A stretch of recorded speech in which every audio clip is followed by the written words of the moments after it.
श्रीराम समर्थ.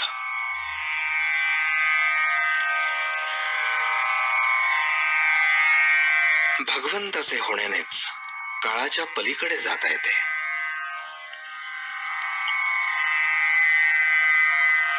आपल्या जीवनाचा सारखा विकास होतो आहे, म्हणून आपण आज जिथे आहोत त्याच्या मागे काल होतो आणि आज जिथे आहोत त्याच्या पुढे उद्या आपण जाऊ.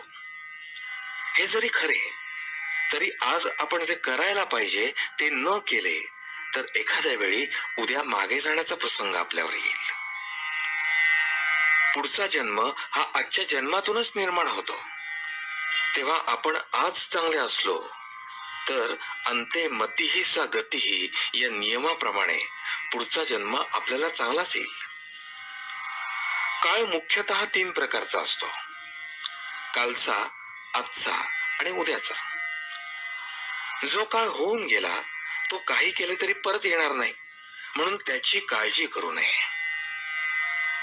एखाद्याचे कोणी गेले तर आपण त्याला असे सांगतो की अरे, एकदा गोष्ट होऊन गेली, आता काय त्याचे, आता दुःख न करणे हेच बरे. हे जे तुम्ही लोकांना सांगता तसे स्वतः वागण्याचा प्रयत्न करा.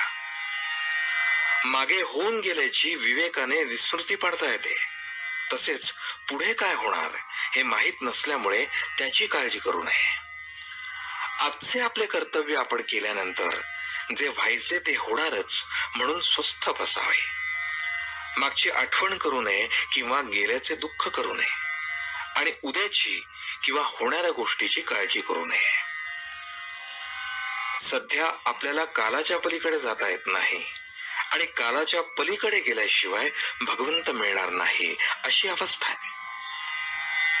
जगात घडामोडी सारख्या होत आहेत आणि आपली तळमळ कायम आहे. आपल्याला जी तळमळ लागते ती आपल्या अपुरेपणामुळे, अपूर्णतेमुळे लागते. कोणीही मनुष्य जन्माला आला की भगवंताला आनंद होतो, कारण सत्य स्वरूप प्रत्येकाला कळावे अशी भगवंताची इच्छा आहे आणि हे कार्य फक्त मनुष्य जन्मामध्ये शक्य आहे. यासाठी भगवंत आपल्याला समजण्यासारखा आहे हे प्रत्येकाने लक्षात ठेवावे. याकरताच आपल्याला भाव, इच्छा, तळमळ आज मनापासून उत्पन्न व्हायला पाहिजे. पुष्कळ चांगला स्वयंपाक केला आणि मीठ घालायचेच राहिले तर काय उपयोग? भाव जर दुजा ठेवला तर भजन चांगले झाले असे कसे म्हणावे? भक्तीचे 9 मार्ग सांगितले आहेत, त्यातल्या कोणत्याही एकाचेच पूर्ण भाव ठेवून परिशीलन केले तर त्यात बाकीचे 8 येतात. आपल्याला जे कळले ते आपल्या आचरणात आणावे हे खरे ऐकणे होय. जो आपल्या रक्तामासात मिसळतो आणि रोजच्या वागण्यात आणता येतो तोच खरा वेदांत होय. आणि आपल्या कर्तव्यामध्ये भगवंताचे स्मरण ठेवणे हेच सर्व वेदांताचे सार आहे.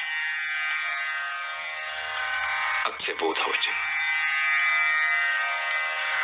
वेदांत हा रोजच्या आचरणात आणला पाहिजे. जानकी जीवन स्मरण. जय जय राम.